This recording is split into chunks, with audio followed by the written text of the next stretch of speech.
Di ayat 10 itu faqultu astaghfiru rabbakum innahu kana ghaffara. Di lisan Nabi Nuh alaihissalam sudah diajarkan ya, sejak eranya Nabi Nuh alaihissalam bahwa orang-orang yang berbuat salah itu ya diingatkan potensinya. Ada rahmat Allah Subhanahu wa taala untuk memperbaiki kesalahannya sehingga menjadi saleh. Ya, ini satu fitrah. Jadi di setiap era itu selalu percikan rahmat Allah itu diberikan kepada setiap hamba yang melalui utusan-utusan Allah.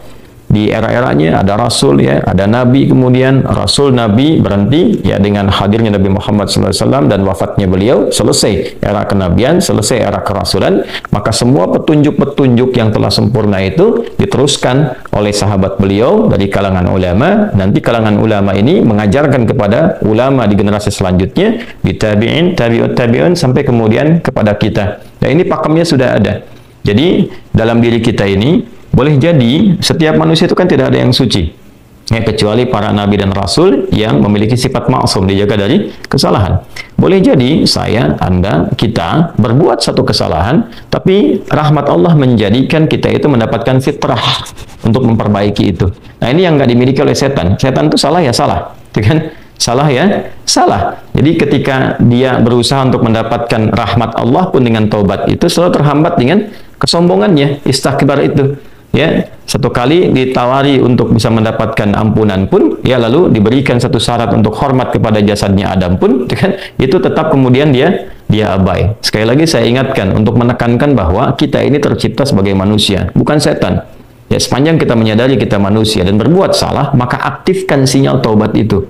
Ya, sejak di era sebelumnya, bahkan di era Nabi Adam alaihissalam turun ke muka bumi, kemudian juga berkeluarga, ya risalah-risalah tentang taubat itu selalu kemudian disampaikan. Nah, di era Nabi Nuh alaihissalam, Rasul pertama. Jadi kalau Adam itu Nabi yang pertama, Nuh alaihissalam Rasul yang pertama. Umatnya salah, maka dengan kasih Allah Subhanahu wa taala diturunkanlah kemudian pengingat. Ya, lewat fitrah kemanusiaan ini, lewat Nabi Nuh alaihissalam disampaikan, faqultu astaghfiru rabbakum innahu kana ghaffara. Ya, maka aku tegaskan kepada kalian, istaghfiru rabbakum, cepat istighfar, cepat balik lagi, ambil kalimat-kalimat ampunan, ambil kalimat-kalimat tobat ya dari Allah Subhanahu wa taala, menggunakan Rabb tuh yang telah menciptamu, merawatmu, menyayangimu, mengingatkan. Jadi Rabb itu ada nilai-nilai rububiyah di dalamnya. Ya, ada sifat-sifat rububiyah. Ya, bukan sekedar mencipta, tapi juga merawat, memberikan perhatian, memberikan kebutuhan. Kalau dalam bahasa bebasnya Allah seakan ingin mengatakan, "Hei, aku kan yang cipta engkau, ya kan? Engkau berbuat salah, aku berikan kesempatan untuk saleh. Aku kirimkan di kalimat taubat, aku berikan kesempatan untuk memperbaiki diri. Kenapa engkau nggak ambil?" Ya kan? Ya, indah sekali gitu. Ya, aku ciptakan engkau salah, aku berikan jalan saleh. Kenapa ketika aku berikan jembatan untuk memperbaiki diri, engkau tidak ambil? Maka lewat Nabi Nuh alaihissalam sejak di era kerasulan pertama itu diingatkan sampai nanti puncaknya di era Nabi Muhammad sallallahu alaihi wasallam. Faqultu astaghfiru rabbakum innahu kana ghaffara. Kata Nabi Nuh alaihissalam, aku tegaskan, innahu kana ghaffara. Sungguh Allah Subhanahu wa taala itu telah menetapkan pada dirinya bahwa Ia Maha mengampuni seluruh dosa-dosa. Jadi ada ghafir, ya, ada ghaffar, ada ghafur, dan nanti dilekatkan dengan rahim pada puncaknya. Ya. Misalnya di surat Ghafir, di ayat yang ketiga, Ghafiridz dzambi wa qabilit taubi, itu menggunakan kata Ghafir. Lalu kalau kita jadikan superlatif, ya, dinaikkan lagi tingkatnya menjadi lebih banyak, terus mengampuni dosa, mengampuni lagi, itu dirubah kalimat dari Ghafir menjadi Ghaffar. Kalau tanpa batas diberikan kemudian sifat yang ketiga yaitu Ghafur. Ya, kalau hamba menyimpulkan apakah memang masih diterima, maka Allah turunkan puncaknya berupa sifat rahmatnya, Rahim. Qul ya ibadiyalladzina asrafu ala anfusihim la taqnatu min rahmatillah. Innallaha yaghfiru dzunuba jami'a. Quran surah ke-39 ayat 53. Balik ke sini. Ya, jadi ini gambaran yang pertama. Sejak di era kenabian turun yang Al-A'raf ayat 23 itu Rabbana zalamna anfusana. Dan Nabi Adam alaihissalam mendapatkan kalimat itu. Lalu di era Nabi Nuh alaihissalam sebagai rasul pertama diingatkan juga dengan potensi sifat-sifat kebaikan ini yang menjadikan manusia tertuntun untuk senantiasa berbuat baik. Lalu apa sifat rahmatnya? Ya, jadi kalau kita kembalikan ke konstruksi Al-Baqarah ayat 37, tadi kan saya katakan di awal ya, Allah menegaskan seorang yang taubat ingin merubah dirinya dari salah menjadi saleh, bukan sekedar dituntun oleh Allah, tapi juga dipercikan kasih sayang Allah kepadanya. Rahmat Allah diberikan, ya. kembali ke Quran surah kedua ayat 37 itu, fatalaqqa Adamu min rabbih kalimatin fataba alaihi innahu huwat tawwabur rahim. Jadi bukan tawwab saja, tapi rahim juga. Bukan sekedar Allah terima taubatnya, tapi kasih sayang Allah pun diberikan kepadanya. Nah, apa di antara jenis kasih sayang yang Allah berikan kepada seorang hamba yang mau taubat? Ya, maka diteruskan ayatnya sampai 12 di sini. Imam Al-Bukhari menyantumkan di sini sampai ayat 12. Yursilis samaa 'alaikum midrara wa yumdidkum bi amwalin wa banina wa yaj'al lakum jannatin wa yaj'al lakum anhara. Allahu akbar. Ya, justru di sini teman-teman sekalian, istighfar itu ya permohonan ampun kepada Allah Subhanahu wa taala, ya, permohonan rahmat Allah Subhanahu wa taala, kembali kepada Allah, mengoneksikan diri kita kepada yang maha baik. Itu diantara percikannya adalah mendapatkan lapangan kebaikan.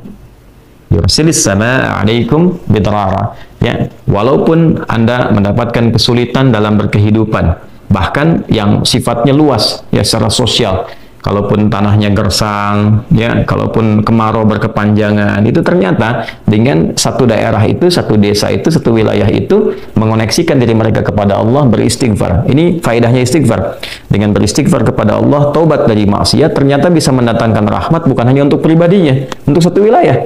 Ya, ini pelajaran dari Quran. Ya, Allah akan memberikan kesan begini, jangankan bagi setiap personalnya, setiap orangnya. Ya kan?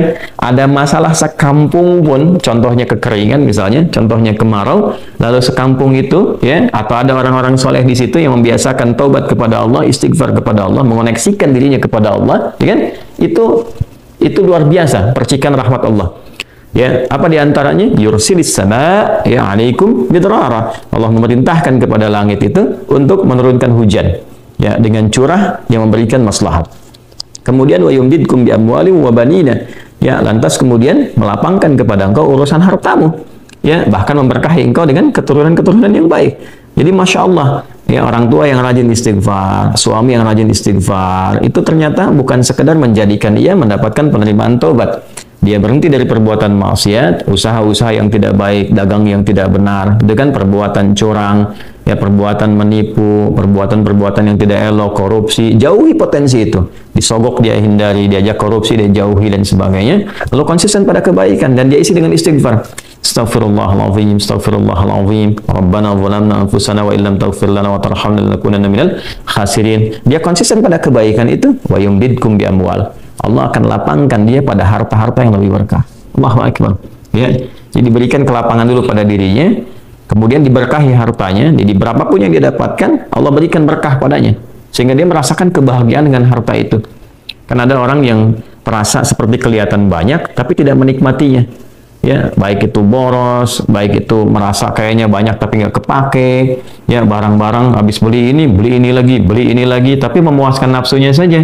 Ya, temannya ngajak begini, dia harus terpaksa beli, kadang-kadang ngutang, atau mungkin dia dapatkan sesuatu tapi jalan-jalan yang haram, jalan yang salah. Dia tidak menikmatinya, dan ini yang paling bahaya. Ya, ini yang paling bahaya. Lawan lapang kan sempit. Jadi hartanya kayak banyak, tapi menyempitkan kehidupan rumah tangganya. Ya, hubungan suami istri jadi nggak enak, dengan anak jadi nggak nyaman. Itu ciri keberkahan biasanya, ya, ciri keberkahan yang tidak didapatkan. Jadi kalau berkah itu dapat, walaupun terlihat kuantitasnya nggak sama dengan orang, dia 100 juta, ini 1 juta, tapi kenikmatannya luar biasa. Ya, di rumah ada kebahagiaan, hubungan menjadi nyaman, apa yang ditata itu bermanfaat, yang dimakan menjadi daging, dari daging itu terkonstruksi menjadi pengetahuan, jadi macam-macam, jadi energi, yang energinya dipakai pada kebaikan. Sebaliknya yang terlihat seperti banyak, kayaknya banyak nih, ya, tapi tidak memberikan kebahagiaan. Di rumah nggak bahagia, tidak memberikan dampak energi positif, keibadah jadi malas. Ya, itu ciri pertama kalau harta kurang berkah itu, apalagi tidak berkah, itu pasti menurun kesolehannya, meningkat kesalahannya. Pasti itu.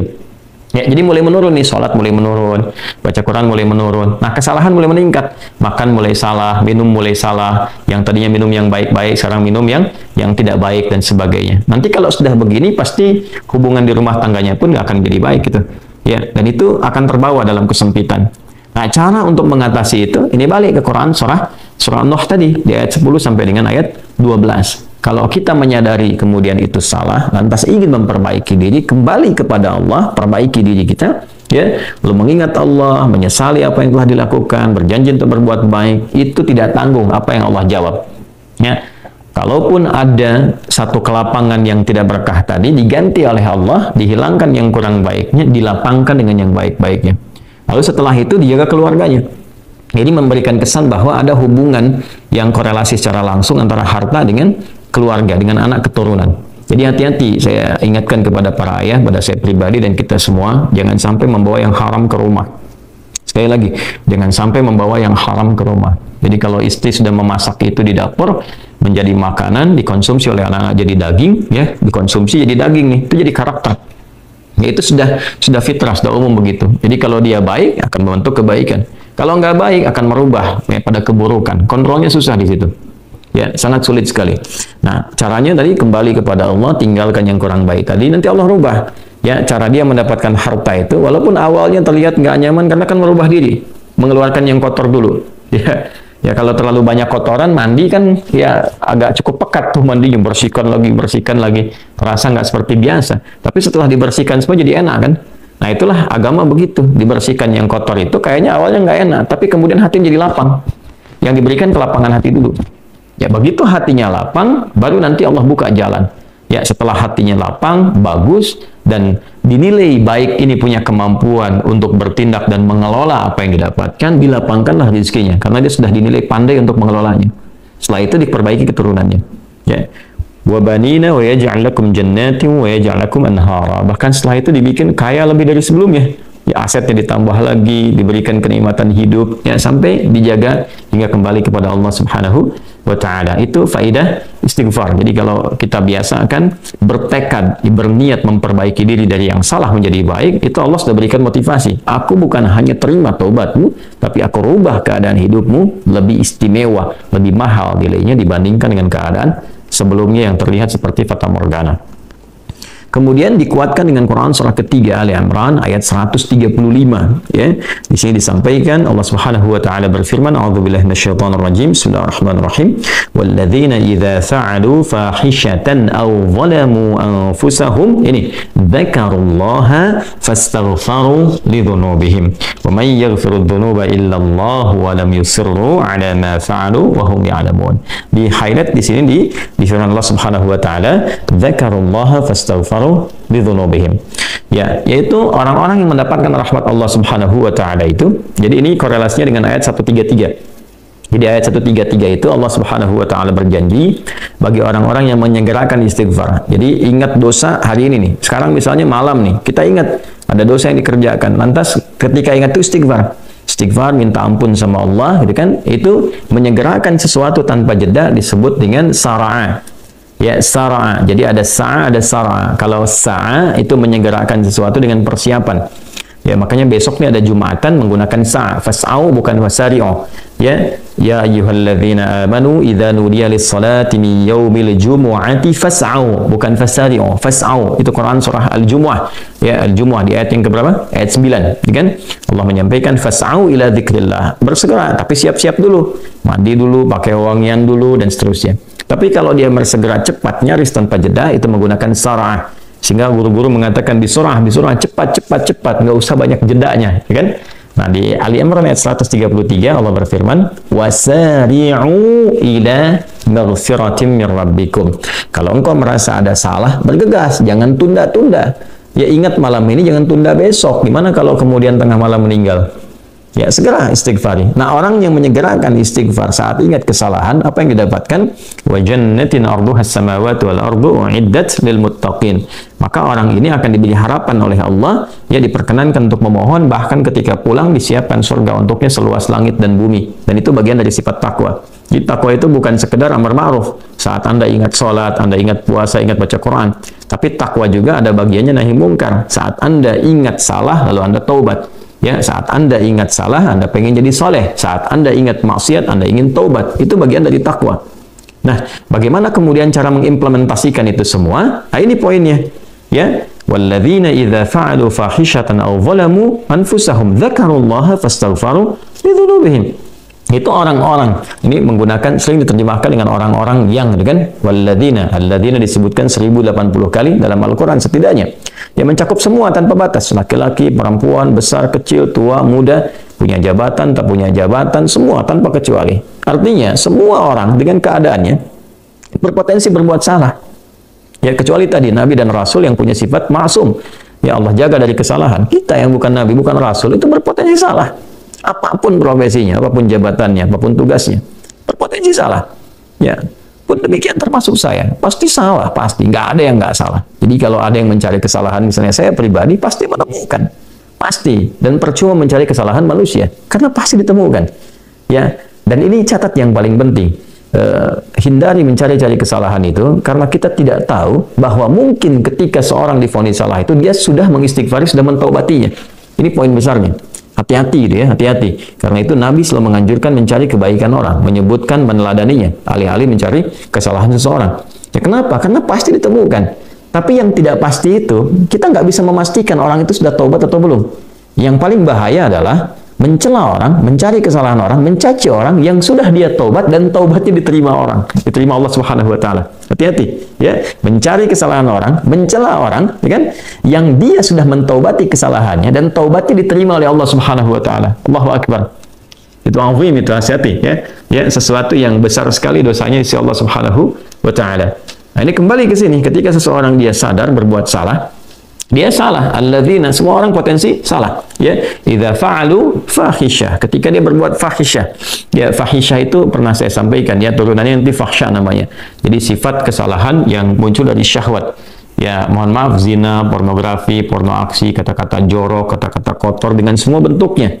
Baik itu di media sosial, digital ataupun juga di praktikal yang nampak secara fisik misalnya, itu jelas salah. Jelas dosa. Ya, al-zalamu anfusahum, atau bentuk mungkar, menempatkan suatu bukan pada tempatnya. Ya, mohon maaf, ya, mencuri, merampok, membunuh, ya, korupsi, hoax dan sebagainya, itu zalim, perbuatan zalim. Nah, saat seseorang berpotensi salah, ya, dari fahsya dan mungkarnya, dia berbuat perbuatan dari dorongan syahwatnya atau mungkar dari keinginan nafsu perut dan akalnya, dia berbuat yang salah, lalu zakarullah, dia ingat Allah. Nah, ini poinnya. Ini menarik sekali nih. Ini menarik sekali. Kok lanjutan ayatnya zakarullah? Bukan dia sadar bahwa dia itu telah berbuat salah. Kenapa zakarullah? Ini poinnya. Ya. Karena Allah ingin selalu menautkan sifat seorang hamba menjadi baik itu dengan rahmatnya. Ini poinnya. Jadi kalau bukan rahmat Allah Subhanahu wa taala, mustahil kita bisa mengarah pada kebaikan. Allahu akbar. Ya, lillah, karena Allah. Lillah, karena Allah. Ya, jadi orang-orang yang bertaubat dengan merasakan rahmat Allah itu beda.